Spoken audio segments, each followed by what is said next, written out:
আল্লাহ তাআলা আমাদেরকে বলছেন তোমরা গুনাহের দিকে যেও না, কারণ গুনাহের দিকে যাওয়ার সময় তার কোনো কিছু খেয়াল থাকে না। সে গুনাহের দিকে গেলে তার মনের ভিতরে অটোমেটিকলি মনে করেন যে খারাপ দিকে তার চোখ চলে যায়, রাস্তাতে যখন যায় নারীর দিকে চোখ চলে যায়, কিন্তু এটা কখনোই ভালো না। কারণ এই পৃথিবীতে চলতে গেলে একটা দিনদার, একটা ভালো স্ত্রী দরকার।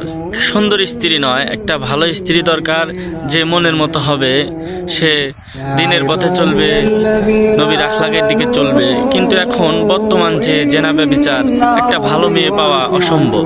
ওই জন্য প্রিয় ভাইয়েরা, আমরা বিয়ে করার সময় দেখব একটা দিনদার, একটা পরহেজগার, একটা ভালো স্ত্রী যেন আমাদের হয়।